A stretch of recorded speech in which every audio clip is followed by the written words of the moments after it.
So I have started the recording. So once again, good morning. So as I said, कि before starting this chapter, money supply, before completing this chapter, few instructions are there. So but as you know that these days due to this COVID pandemic, last year के जो exams थे, they could not be held by the board, है ना? तो उसके पहले भी यही प्रॉब्लम आई. तो now this year in order to avoid any such circumstances कि आगे भी अभी पता नहीं है, very much uncertainty is there कि आगे क्या होगा, कैसे पॉसिबल हो पाएगा कि नहीं हो पाएगा. तो अब बोर्ड की ओर से few new guidelines have been sent, very important for specially board classes 10th and 12th. ठीक है, अब वो क्या इंस्ट्रक्शंस हैं? वो इंस्ट्रक्शंस ये हैं कि this is only for this year for the time being. ठीक है, ऐसा नहीं कि ये हमेशा के लिए परमानेंटली, ऐसा नहीं है. अभी ये इसी साल के लिए, ओनली फॉर दिस ईयर. अब आपका जो अगर ऐसी सिचुएशन चलती रही तो क्वाइट पॉसिबल 2 टर्म्स में पेपर्स होंगे आपके, 2 टर्म्स में. Whole session they have divided in 2 terms. First term के जो एग्ज़ाम, बोर्ड के एग्ज़ाम 2 टर्म्स में होंगे. जो फर्स्ट एग्ज़ाम्स है फर्स्ट टर्म के, they will be most probably they will be held in the month of November December. अब ये नवंबर में कब स्टार्ट होगा ऐसा दे हैव नॉट टोल्ड, बस इतना है कि नवंबर दिसंबर में, may be in the first week of November, may be mid of November, may be end of November, anything can be there. ठीक है, but we have to be mentally prepared. तो और जो फाइनल सेकेंड टर्म के papers हैं they will be held in the month of March next year 2022 में, मार्च में. तो इस तरह से दे हैव डिवाइडेड.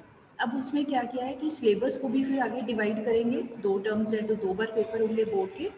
तो अब जो फर्स्ट टर्म का आपका पेपर होना है उसमें they have kept only objective part. ठीक है, subjective questions will not be there. Long answer type, short answer type, this type of questions won't be there, only objective type. अब objective type में भी question में come to our mind की किस type के question. तो जो guidelines have come to us in the school, उसके according main stress will be there on multiple choice questions and second जो होते हैं this assertion reasoning type questions.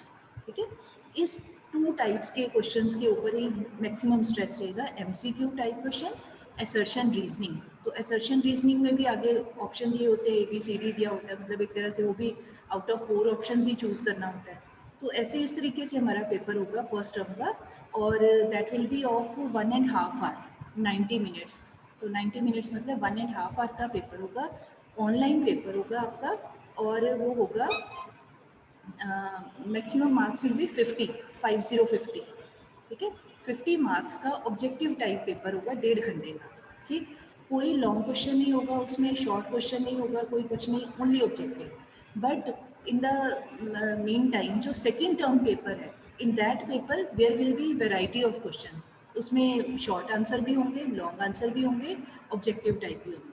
मतलब 1 मार्क के भी होंगे, 3 के भी होंगे, 4 के भी होंगे, 6 के भी होंगे, जो हमारा पैटर्न है जैसे 11th में किया था उसी तरीके से. अदरवाइज 12th में आपको पता ही है सेम जो 11th का होता है, 1, 3, 4 एंड 6 मार्क्स के क्वेश्चन होते हैं in the subject of economics. ठीक है, तो जो सेकेंड टर्म पेपर है उसमें सारे टाइप के क्वेश्चन होंगे, ऑब्जेक्टिव भी, लॉन्ग आंसर भी, शॉर्ट आंसर भी, सभी तरह के. बट अब वो उसकी ड्यूरेशन क्या होगी क्या नहीं, उसके बारे में नथिंग हैज़ बीन टोल्ड. वो कितने मार्क्स का होगा या कितना होगा, मतलब ऑब्वियसली 50 का ही होगा, तभी 50 + 50 100 होगा. बट ड्यूरेशन क्या होगी ऐसा भी हमें नहीं बताया गया है. ठीक है, तो अब नाउ क्वेश्चन, और जो उसके साथ ही जो हमारा प्रोजेक्ट वर्क है, प्रोजेक्ट फाइल है आपका. इकोनॉमिक्स में ओनली वाइवा होता है. वाइवा का मतलब आपसे क्वेश्चन आंसर्स ही पूछे जाते हैं on the basis of the project file. कोई प्रैक्टिकल नहीं होता है जैसे अकाउंट्स में या बिजनेस में प्रैक्टिकल होता है ना, तो यहाँ पर प्रैक्टिकल नहीं है, ओनली वाइवा इज देयर. तो प्रोजेक्ट फाइल एक बनानी पड़ेगी. तो वो जो प्रोजेक्ट फाइल है that will be one for whole of the session. उसमें कोई डिवीजन नहीं है कि टर्म 1 की फाइल अलग है या टर्म 2 की, ऐसा कुछ नहीं. Only throughout the year, पूरे सेशन में you have to prepare only 1 project file. ठीक है, उसमें कोई सेपरेशन नहीं है. अच्छा, अब second question which comes to us when we were looking at all these things. तो अभी तक जो इन्फॉर्मेशन हैज़ बीन प्रोवाइडेड, तो उसमें कौन सा syllabus will be there in this term 1 and कौन सा होगा टर्म 2 में, बोर्ड की जो है वो उन्होंने नहीं बताया है. ठीक है, मतलब हमें पता नहीं है कि कौन से chapters will be there in term 1 exam. जो ऑब्जेक्टिव टाइप भी आना है वो कौन से चैप्टर्स के ऊपर बेस्ड आना है, वी डोंट नो. और जो टर्म 2 में है उसमें कौन से चैप्टर्स हैं, वी कांट से एनीथिंग. तो again just like you people, I hope other teachers would also have told you about all these things.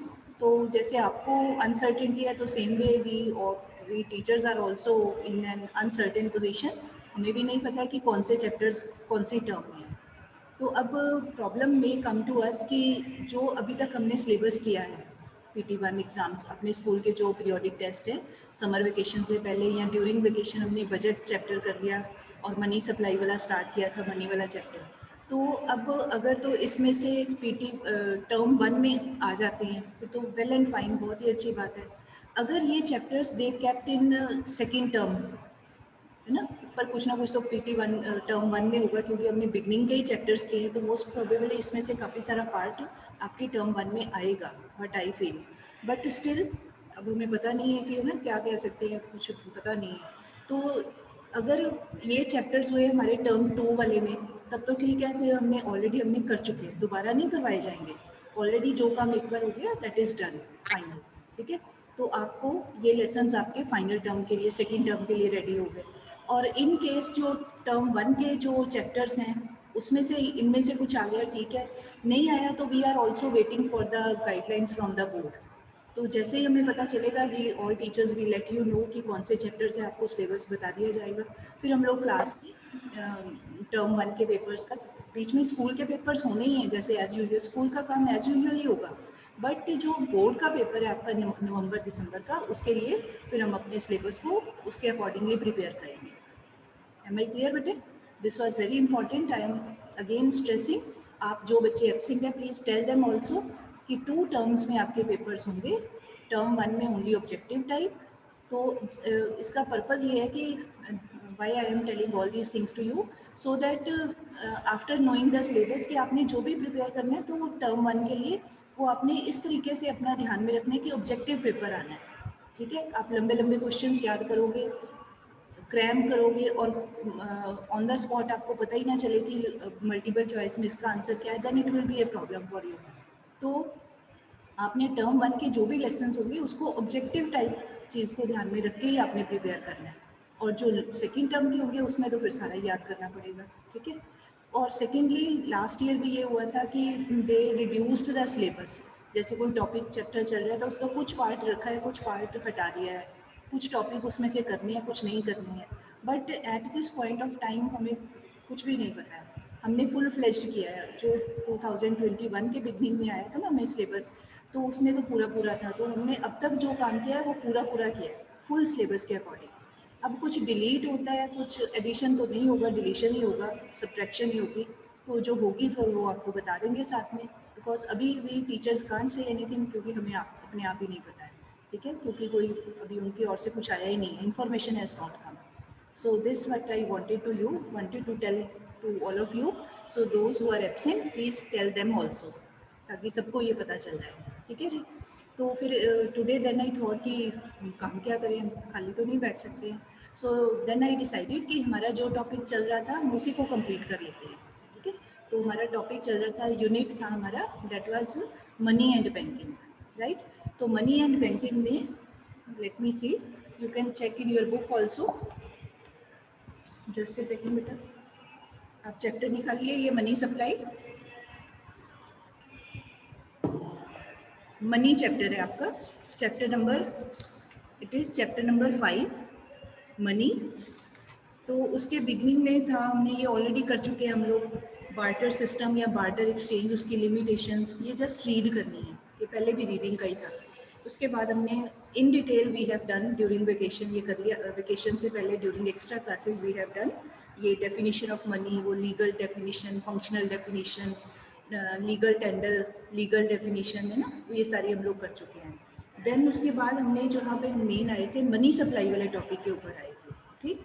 तो यहाँ इसकी we just completed the definition only, उसके बाद वेकेशन स्टार्टेड। तो I am going to start this topic in my book, this is page number 5.3, money supply. You can please check, keep pencils also in your hands, money supply page number 5.3। तो मैं I am again starting from the definition of money supply, ठीक है जी, ताकि हमारा link बन जाए, हमें याद आ जाए कि हमने क्या किया था, जस्ट डिफाइन ही किया था। तो I am starting from here again. तो मनी सप्लाई क्या होता है बच्चे? मनी सप्लाई का मीनिंग है, you can underline, total volume of money held by the public of a country at a particular point of time in an economy. Total volume of money held by the public. Main चीज यही है, held by the public. तो अब इसी definition में से we can take out the some characteristics also. एक तो क्या है, किसके पास टोटल वॉल्यूम, मतलब टोटल जितना पैसे हैं लोगों के पास में, public means people of the country, ठीक है। इसमें we don't have to include the money producing sector. Money producing sector होता है, एक होता है गवर्नमेंट ऑफ द कंट्री, एक होता है banking system of the country. These two entities are they are known as the money producers. और जो हम आम लोग हैं, जो पब्लिक होती है, that is known as the money consumer. हम लोग कंज्यूम करते हैं, हम बनाते नहीं हैं, प्रिंट नहीं करते हैं, पब्लिश नहीं करते हैं। कौन करता है? या तो गवर्नमेंट ऑफ द कंट्री करती है, गवर्नमेंट ऑफ इंडिया, या हमारे करता है सेंट्रल बैंक जो आरबीआई है। तो आरबीआई और उसके साथ जो भी बैंक है, कमर्शियल बैंक्स हैं, ये सारा कहलाता है बैंकिंग सिस्टम एंड गवर्नमेंट। तो both of them they are known as money producers. तो उनके पास whatever money is lying that is not included, उसको नहीं काउंट करना है। Other than whatever is lying with the people of the country, with the public of the country. अब उस public में कोई इंडिविजुअल भी हो सकता है, कोई ग्रुप ऑफ इंडिविजुअल भी हो सकता है, कोई फर्म हो सकती है, कोई बिजनेस फर्म जैसे होती है, या कोई अपना फैमिली हो सकती है, ग्रुप ऑफ इंडिविजुअल्स हो सकते हैं, वो कोई भी हो सकते हैं, मतलब वो कंज्यूमर्स हैं। तो उन सब लोगों के पास जो मनी है that is known as money supply, and it can be counted at a particular point of time. उन लोगों के पास अपनी पॉकेट में right now what money is lying as well as whatever is lying in their bank accounts. हम सब लोगों के पास, आपके पास, मेरे पास इस समय बैग में, पर्स में जो मनी पड़ा हुआ है वो, प्लस हमारा जो बैंक अकाउंट में है, जो सेविंग बैंक अकाउंट होता है, सिंपल ऑर्डिनरी बैंक अकाउंट, तो नॉर्मल जो होता है, तो उसमें जो हमारे पैसे पड़े हुए हैं, दोनों को मिला के हम कहेंगे मनी सप्लाई। तो ऑब्वियसली ये इशू कौन करता है? तो ये बैंकिंग सिस्टम ही हमें इशू करता है, सेंट्रल बैंक की करेंसी इशू करता है। तो it is a stock concept. If you remember in the beginning of macroeconomics we have done one concept, stock and flow, वहाँ पे किया था। तो ये स्टॉक क्या है कि एक पॉइंट ऑफ टाइम के ऊपर कंट्री के अंदर पब्लिक के पास कितना पैसा है, आरबीआई इसको चेक कर सकता है, इसको काउंट कर सकता है। तो क्योंकि एक पॉइंट ऑफ टाइम के ऊपर काउंट कर सकते हैं, इसकी क्वांटिफिकेशन की जा सकती है, that is why it is called stock concept. ठीक, तो ये इसके 2-3 फीचर्स हैं, इसी डेफिनेशन में से ही बन जाते हैं। उसके बाद है, यहाँ पर आपको 1 मार्क क्वेश्चन आ सकता है, who are the producers of money. तो you will write banking system of the country including central bank and commercial banks, and second government of the country. ठीक है, उसके बाद है मेजर्स ऑफ, उसके बाद मैंने आपको बताया था, if you remember, components of money supply. हमारे बुक में ऐसे बना नहीं हुआ है, आपने शायद दोस्त हु अटेंडेड द क्लासेस उन्होंने बना लिया होगा, फिर भी जिन्होंने नहीं बनाया वो फिर से देख ले, ये इंपॉर्टेंट है। कंपोनेंट्स ऑफ मनी सप्लाई,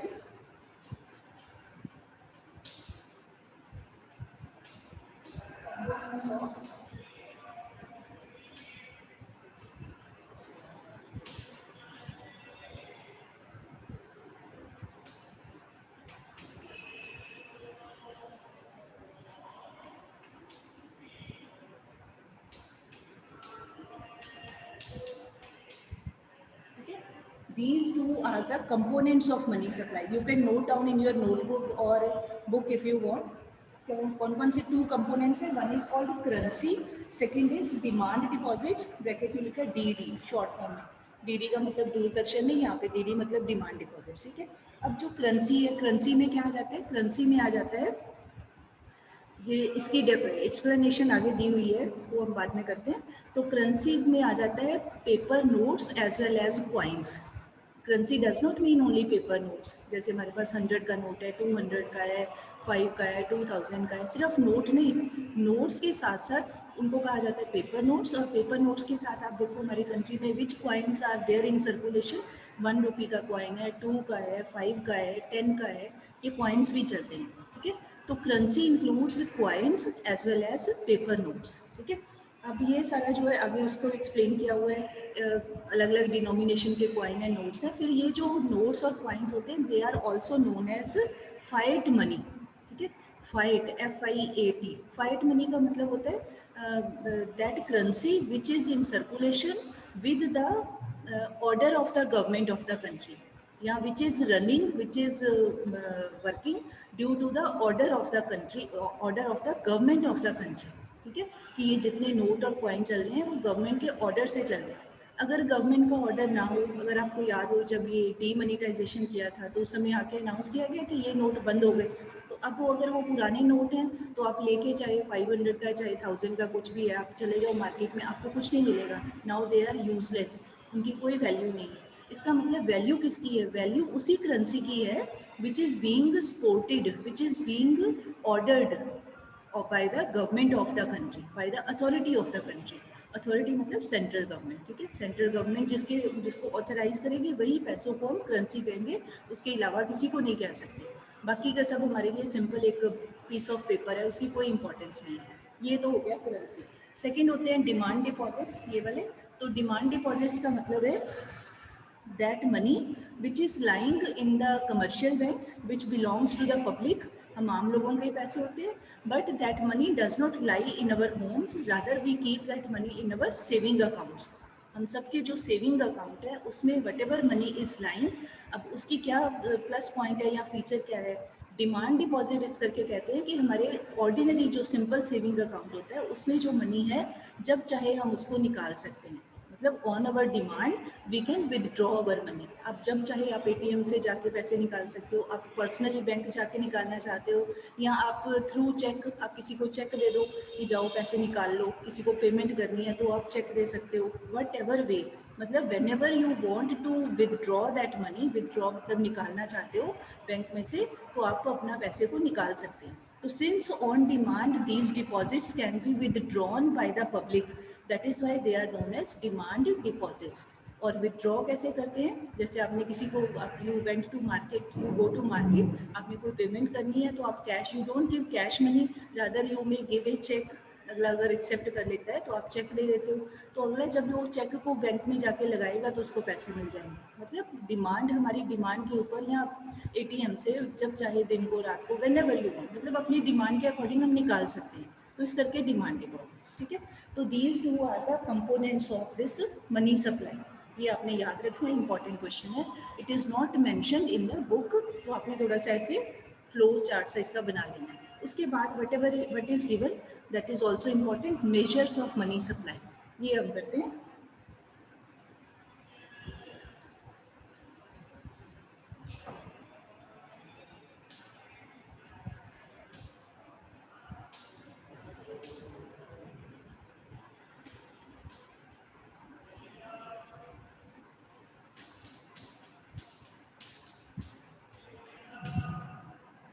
इसमें आपने पूरे वर्ड्स में लिखना है M1 इज इक्वल टू, अब ये मेजर्स का क्या मीनिंग है?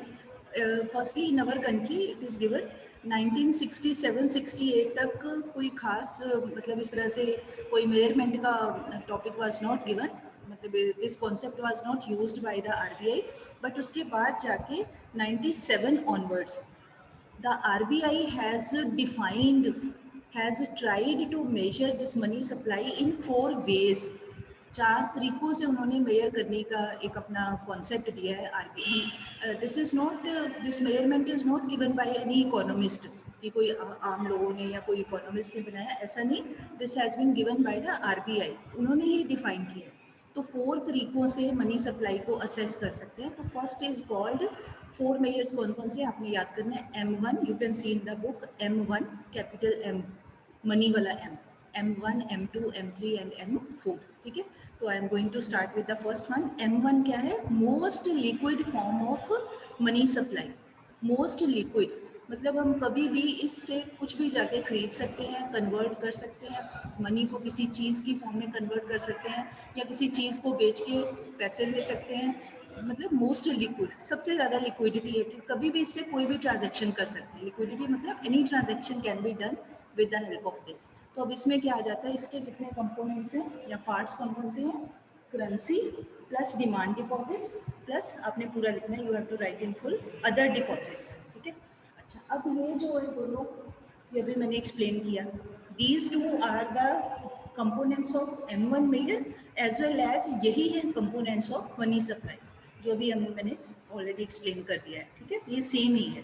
तो बाकी क्या बच गया, अदर डिपॉजिट्स। अब अदर डिपॉजिट्स में क्या आ जाता है, other deposits with the RBI, I hope it is clear. Currency का ऑलरेडी बता दिया, currency includes paper notes as well as coins of all denominations. Demand deposits means those deposits which are lying in the simple saving accounts in the commercial banks of the country, and that money can be withdrawn at any time as per the wish of the customer. Customer मतलब जो भी consumer है जिसके नाम पे भी account holder जो है वो जब चाहे निकाल सकता है, जब चाहे डिपॉजिट करवा सकते हैं, जब चाहे निकाल सकता है। थर्ड जो हमारा बाकी बच गया ये है अदर डिपॉजिट्स। अदर डिपॉजिट्स में क्या है, please underline, deposits held by RBI on behalf of foreign sector. अब फॉरेन सेक्टर में क्या आ सकता है, मतलब आरबीआई के पास हमारे बैंकिंग सिस्टम में other than Indian government, other than Indian banks, उनके अपने अकाउंट पैसे नहीं रखने, जो बैंकों के अपने सेविंग है वो नहीं लेनी, other than the Indian system, कोई फॉरेन कंट्री की गवर्नमेंट या कोई फॉरेन कंट्री का कोई इंस्टीट्यूशन या कोई पब्लिक फाइनेंशियल इंस्टीट्यूशंस हैं फॉरेन है जो, या कोई वर्ल्ड बैंक है या आईएमएफ है या कोई और इंटरनेशनल कोई बैंक है, जैसे एशियन डेवलपमेंट बैंक है, एडीबी है, या कोई भी है, ज़्यादा पॉपुलर जो है वो वर्ल्ड बैंक और आईएमएफ ही है। तो कहने का मतलब कि कोई भी जो फॉरेन सेक्टर है, फॉरेन के लोग, फॉरेन की गवर्नमेंट, फॉरेन फाइनेंशियल इंस्टीट्यूशन, कोई भी, अगर वो अपने पैसों को आरबीआई के पास डिपॉजिट करवाते हैं, ठीक है, जैसे मान लो आप या मैं अपना, मान लीजिए स्विट्ज़रलैंड में कोई बैंक अकाउंट खुलवा के वहाँ पे हम अपनी सेविंग करते हैं, अपने पैसे रखते हैं, तो हम उनके लिए फॉरनर्स हैं। तो ऐसे ही जो फॉरनर्स हैं वो भी इंडिया में रख सकते हैं अपने पैसे। अगर वो ऐसे करते हैं, सेव करते हैं, तो that money comes under the category of this other deposits. मतलब इंडियन कुछ भी नहीं है इसमें, फॉरनर्स का ही है, फॉरेन के लोग हो, गवर्नमेंट हो फॉरेन कंट्रीज़ की, या कोई फाइनेंशियल इंस्टीट्यूशंस हो, वर्ल्ड बैंक हो, आईएमएफ हो, कुछ भी हो उनके।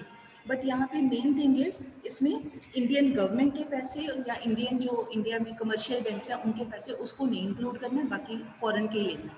बट इसका जो है बहुत ज़्यादा वो नहीं होता है, रोल ज़्यादा नहीं है, क्योंकि मोस्ट ऑफ द टाइम जो फॉरेन कंट्रीज़ होते हैं, हर कोई कंट्री अपने अपने कंट्री में ही अपने ही सेंट्रल बैंक के पास मनी डिपॉजिट करवाता है। जैसे इंडियन गवर्नमेंट है, उसने कुछ डिपॉजिट करवाना है तो 90% या 99% वो आरबीआई के पास ही डिपॉजिट करवाएगी, ठीक है। ऐसे ही बाकी के जो कंट्रीज़ होते हैं, सब गवर्नमेंट्स अपने अपने कंट्री के सेंट्रल बैंक के पास करवाती हैं, या ज़्यादा से ज़्यादा आईएमएफ के पास करवा देती हैं। बट किसी दूसरे कंट्री में कोई ज़्यादा सेविंग्स नहीं करती हैं, दूसरे कंट्रीज़ में अकाउंट नहीं खोलती। बट चलो मान भी लें टू सम एक्सटेंट, अगर कोई खोलता भी है तो इसका बड़ा निग्लिजिबल पार्ट होता है, मतलब ये हमारी टोटल मनी सप्लाई को बहुत ज़्यादा अफेक्ट नहीं करता, ठीक है। This was the first one, first mayor M1 mayor. Second है, अब उसके बाद एक बॉक्स में दिया हुआ है, उसको बहुत ज़्यादा डिटेल में नहीं करना, उसमें दिया हुआ है एक high powered money, you can tick mark just. High powered money का क्या मतलब होता है, हाई पावर्ड मनी मतलब that money which is lying with the people, currency held by the public and cash reserves with the banks. बैंकों के पास जो cash reserve हैं, वो अभी आगे डिटेल में आएगा, कैश रिजर्व क्या होते हैं, जो सेव करके रखे हुए हैं। आप इसको ऐसे समझो, जैसे मान लो you are coming to school, ठीक है, तो आपके पास कुछ पैसे आपके पास पड़े हुए हैं, कुछ पैसे आप अपने, मान लो आपके क्लास टीचर हैं तो आपने उनके पास डिपॉजिट करवा दिए कि सर या मैम मेरे ये पैसे आप रख लीजिए रिजर्व करके, उन्होंने खर्चने नहीं है। They will keep, those class teachers, they will keep just that money with them, जब ज़रूरत होगी तब यूज़ करेंगे, अदरवाइज उसको टच भी नहीं करना, कुछ भी नहीं, वो रिजर्व की फॉर्म में है, आपके हैं but lying with the bank, bank मतलब क्लास टीचर के पास है, those reserves are not to be used. तो ऐसे ही जो हमारे कंट्री में जो पैसे पब्लिक के पास है, हाई पावर्ड मनी दोनों को मिला के कहते हैं, जो पब्लिक के पास है, अब जो पब्लिक के पास है वो तो खर्च कर सकते हैं, आप मैं जब चाहे हम खर्च कर सकते हैं, सेव कर लें, खर्च करें, जो मर्जी करें, तो वो हमारी विश है, ठीक है। तो जो पैसे पब्लिक के पास है, करेंसी एज वेल एज दूसरा क्या है, जो कैश रिजर्व्स है, कैश की फॉर्म में बट रिजर्व के तौर पे रखे हुए हैं विद द बैंकिंग सिस्टम, ठीक है। तो दोनों को ऐड कर दे, टोटल जो मनी बन जाएगा, that is called high powered money. बहुत detail is not required, only 1 mark के लिए हमने करना है। हाई पावर्ड मनी, एच लिखा होता है, एच का मतलब high powered money means currency with the public plus cash reserves with the banking system या विद द बैंक्स, ये होता है हाई पावर। एनी हाउ इसको ये मतलब उसका नहीं है, मेयर तो नहीं है, बीच में दिया हुआ है ऐसे, तो कोई बात नहीं। नेक्स्ट है हमारा सेकंड मेयर है M2 mayor.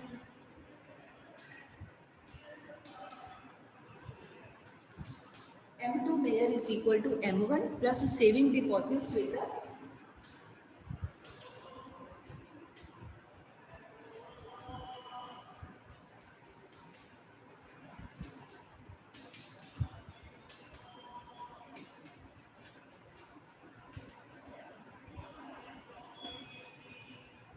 you can see M1 plus savings deposits with the post offices, ठीक है।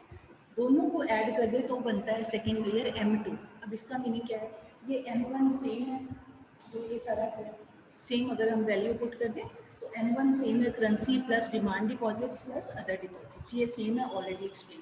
बाकी क्या बच गया, savings deposits with the post offices. इसका मीनिंग क्या होता है, हमारे कंट्री में जो पोस्ट ऑफिस होते हैं, डाकखाने होते हैं जहाँ लेटर्स हम पोस्ट करते हैं, तो जो पोस्ट ऑफिस हैं वो पोस्टल काम करने के अलावा, लेटर्स के भेजने के अलावा भी, कम्युनिकेशन के अलावा भी वो और काम करते हैं। वहाँ पर भी लोग, जैसे हम बैंक में अकाउंट खुलवा सकते हैं, अकाउंट खुलवा के अपने वहाँ पे पैसे सेव करते हैं, तो सेम वे पोस्ट ऑफिस में भी people can get their accounts open. तो उसको क्या किया जाता है, post office saving bank account. Bank word use कर लेते हैं बट वो बैंक है नहीं, है तो वो पोस्ट ऑफिस ही, बट बोलने में आ जाता है formally post office saving bank account, ठीक है। तो हम ऐसे ही अपने पैसे वहाँ पर भी अपना सेव कर सकते हैं। बट ये है कि जो अपने सेविंग होता है, ये पोस्ट ऑफिस वाला है, वो उसमें हम उस अकाउंट में जो पैसे हैं उसके लिए हम किसी को चेक इशू नहीं कर सकते। जैसे बैंक में अकाउंट है तो किसी को पेमेंट करनी है तो हम चेक बुक ले लेते हैं, अपना चेक काट के दे देते हैं, तो चेक से भी हमारा काम चल जाता है। पोस्ट ऑफिस में जो हमारा सेविंग अकाउंट में पैसे होते हैं वो हमें निकाल सकते हैं, पर्सनली जाके निकाल सकते हैं, फॉर्म फिल करके हम निकाल सकते हैं, उसको विदड्रॉ कर सकते हैं और अपना डिपॉजिट करवा सकते हैं, बट चेक नहीं इशू कर सकते। उसके उस अकाउंट के अगेंस्ट हमें चेक बुक नहीं मिलती है, जो पोस्ट ऑफिस में हमारा अकाउंट होता है, खाता होता है, चेक बुक नहीं मिलती है, बस ये फ़र्क है और कोई फ़र्क नहीं है, ठीक है। तो दोनों को ऐड कर दें, जो लोगों की सेविंग्स उनके अकाउंट्स में पोस्ट ऑफिस में है वो सेविंग्स, प्लस जो M1 मेयर के ऊपर वाले तीन है, दोनों को ऐड कर दें तो we get the second measure, that is called M2 measure of money supply, ठीक है। You can tick mark. उसके बाद है M3 measure. M3 measure is equal to M1 plus net time deposits with banks.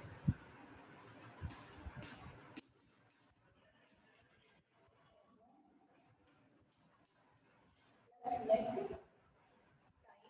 deposits with banks.